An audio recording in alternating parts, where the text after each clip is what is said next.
आज की इस छोटी सी वीडियो में हम दो मुद्दों पर चर्चा करेंगे। पहला मुद्दा है सेक्शन 207 सीआरपीसी और दूसरा मुद्दा है misuse of rape laws by women. अभी 2-4 दिन पहले सुप्रीम कोर्ट के सामने यह कानूनी मुद्दा विचार के लिए आया। शुरू में बिंदु यह था कि आरोपी को सीबीआई द्वारा कुछ डॉक्यूमेंट्स अंडर सेक्शन 207 सीआरपीसी दिए गए। सीबीआई ने सारे डॉक्यूमेंट्स को डिजिटल फॉर्म में यानी कि सीडी में डालकर दे दिया। स्पेशल कोर्ट के जज साहब ने इस पर आपत्ति की और सीबीआई को निर्देश दिया कि सब डॉक्यूमेंट्स की हार्ड कॉपी दी जाए। हार्ड कॉपी माने कागज पे प्रिंट करके दिया जाए, जैसे कि पुराने समय में दी जाती रही हैं। स्पेशल जज के आदेश के विरुद्ध सीबीआई ने हाई कोर्ट का दरवाजा खटखटाया। सीबीआई ने हाई कोर्ट में कहा कि जितना भी इलेक्ट्रॉनिक एविडेंस है उसकी हार्ड कॉपी नहीं दी जा सकती है, लेकिन हाई कोर्ट ने भी स्पेशल जज सीबीआई के आदेश को ही मान्यता दी और कहा कि सब डॉक्यूमेंट्स की हार्ड कॉपी ही दी जाए। इस बात पर सीबीआई ने सुप्रीम कोर्ट का दरवाजा खटखटाया और सारा मामला वहां सुप्रीम कोर्ट के सामने रखा। साथ ही सीबीआई ने यह भी दलील दी कि इसी दौरान जो पुराना समय था और अब था, इसी बीच में एक नया कानून भारतीय संसद ने बना दिया है जिसका नाम है इंफॉर्मेशन टेक्नोलॉजी एक्ट 2000। इसका भी पालन होना चाहिए। इंफॉर्मेशन टेक्नोलॉजी एक्ट के सेक्शन 4 में यह लिखा है कि जहां भी किसी कानून द्वारा लिखित या प्रिंटेड या टाइप्ड सूचना दी जानी हो तो पुराने कानूनों पर ध्यान न देते हुए यह माना जाएगा कि उक्त सूचना दी जा चुकी है यदि वह सूचना इलेक्ट्रॉनिक फॉर्म में दे दी गई हो तथा इस तरह से दे दी गई हो कि उसे बाद में भी देखा या इस्तेमाल किया जा सके। फिर आप लोगों को भी याद होगा और हमने अनेक बार बताया है कि सेक्शन 207 सीआरपीसी को लेकर आरोपियों को बहुत मुश्किलों का सामना करना पड़ता है। सन 2023 में भी ऐसे जजेस अदालत में बैठे हैं जो आरोपियों के साथ दुश्मनी के जैसा व्यवहार करते हैं। सेक्शन 207 सीआरपीसी में मिलने वाले कागजात आरोपियों को पूरे नहीं दिए जाते हैं। ये कुंठित जज लोग आरोपियों को जबरदस्ती जेल भेजना चाहते हैं। यहाँ पर तर्क सीधा होना चाहिए। आरोपी का कानूनी हक है कि उसे पता हो कि प्रोसिक्यूशन उसके खिलाफ क्या सबूत और क्या गवाहियां लेकर आया है, एक्सपर्ट रिपोर्ट्स क्या है। लेकिन जजों को लगता है कि आरोपियों को सब कुछ दे दिया तो जैसे उनकी पर्सनल प्रॉपर्टी ही चली गई हो।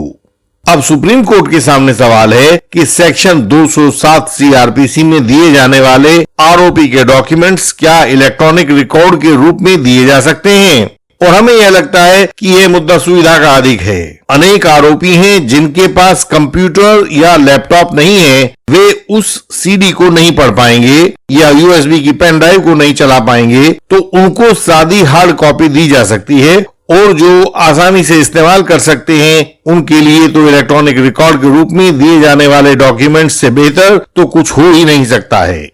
इलेक्ट्रॉनिक रिकॉर्ड के रूप में दिए जाने वाले डॉक्यूमेंट्स का एक अन्य गुण शेयरिंग होता है। आप अपने एडवोकेट को, अपने साथी को, किसी एक्सपर्ट को, किसी को भी वह डॉक्यूमेंट भेज सकते हो। व्हाट्सएप के थ्रू भेज सकते हो, ईमेल के थ्रू भेज सकते हो, जिसको हम शेयरिंग कहते हैं। तो उसको शेयर कर सकते हो और उनकी राय जान सकते हो। खैर, अब यह मामला सुप्रीम कोर्ट के सामने आया है। केस है central bureau of investigation versus Abhishek Sachan. SLP criminal है 405/2021, जिस पर अभी जस्टिस ऋषिकेश रॉय और जस्टिस पंकज मिठाल की बेंच ने 6 जुलाई 2023 को, यानी कि उससे बस कुछ ही पहले ऑर्डर किया है। अब देखते हैं कि सुप्रीम कोर्ट इस कानूनी मुद्दे को कि किस रूप में सेक्शन 207 सीआरपीसी के डॉक्यूमेंट्स दिए जाएं, किस तरह से अंतिम रूप देता है। आप लोग भी इस पर अपने विचार हमारे साथ साझा कर सकते हैं, क्योंकि आप सभी व्यूअर्स कोर्ट के मामलों के गहरे जानकार हैं। हमारी हर एक वीडियो में आपको झूठे अपराधों से बचने के तरीके और कानून की सही जानकारियां मिलती हैं। ये वीडियोस आपको बचाव के सब नियमों से अवगत कराती हैं। आप अपने सत्य क्लेम को हमारी सहायता से आगे बढ़ा सकते हैं, विजय प्राप्त कर सकते हैं। आप इस वीडियो को लाइक करें, शेयर करें और चैनल को सब्सक्राइब करें। साथ दिए गए बेल आइकन को प्रेस करें ताकि नई वीडियोस आपसे मिस ना हो जाएं। दूसरा मामला है Manoj Kumar Arya versus state of Uttarakhand, criminal miscellaneous application number 79 of 2021। Justice Sharad Kumar Sharma की बेंच ने इसे 5 जुलाई 2023 को डिसाइड किया है। इसमें High Court of Uttarakhand at Nainital ने बहुत स्पष्ट शब्दों में कहा है कि महिलाएं इस कानून का बेजा दुरुपयोग कर रही हैं। छोटे मोटे झगड़े को भी रेप के रूप में पेश किया जा रहा है। कोर्ट ने एक अन्य मामले का हवाला दिया और कहा कि एक युवती ने खुद को अपने केस की पैरवी करते हुए कहा कि उसके पुरुष मित्र ने शादी का झांसा देकर कई जगह ले जाकर उसकी मर्जी के बिना शारीरिक संबंध बनाए। कोर्ट ने कहा कि शारीरिक संबंध केस दर्ज कराने से 15 वर्ष पूर्व से बनते चले आ रहे हैं और एफआईआर अब की जा रही है। ऐसा क्यों किया जा रहा है? कोर्ट ने कहा कि ऐसे कई मामले सामने आ रहे हैं जिसमें साफ नजर आ रहा है कि महिलाएं इस कानून का दुरुपयोग कर रही हैं। कोर्ट ने कहा कि इन्हीं कारणों से Sonu alias Subhash Kumar versus state of UP 2021 SCC online Supreme Court 181 में सुप्रीम कोर्ट को कानून की स्थिति बतानी पड़ी। यह बताना पड़ा कि यह अपराध तभी बनता है जब शादी का वादा बुरी नियत से किया गया हो तथा इसे मानने का कोई इरादा शुरू से उसके मन में ना रहा हो।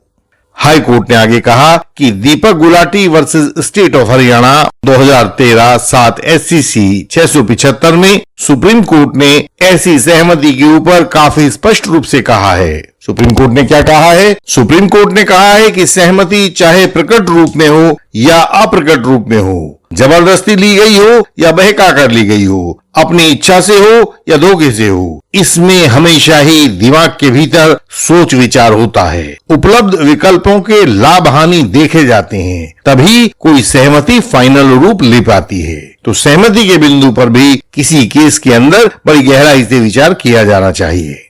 तो यहाँ यही सूचना आप लोगों के लिए है कि जिस प्रकार अंधाधुंध शिकायतें अदालतों के पास आ रही हैं, अब यह बात अदालतों पर भी जाहिर होने लगी है कि हर शिकायत सच्ची नहीं होती है। कुछ एक इनडॉक्ट्रिनेटेड जजेस को छोड़ दें, क्योंकि ये तो हमेशा एक जैसा ही गीत गाते हैं, इनकी बातों को छोड़ दें तो अब अदालतें पहचानना शुरू कर चुकी हैं कि इस रेप कानून का दुरुपयोग किया जा रहा है और यह शुभ लक्षण है। लेकिन इतना देखना बाकी है कि इन कानून को खा जाने वाले झूठे शिकायतकर्ताओं के खिलाफ उल्टा एक्शन होना कब शुरू होता है। आप जब भी किसी झूठे आरोप में फंस जाते हो तो हम अपने डिस्टेंस एडवोकेसी से आपको बचने की राह दिखाते हैं। हमें गर्व है कि हम अपने हजारों साथियों की कानूनी सहायता कर पाए हैं जिनको सही रास्ता दिखाई नहीं दे रहा था। आप हमारी वेबसाइट indianlegalsystem.org पर जाकर सब जानकारी अपनी सरल भाषा में पा सकते हैं। वहीं पर आप हमारी वेबसाइट के विभिन्न लिंक्स देख सकते हैं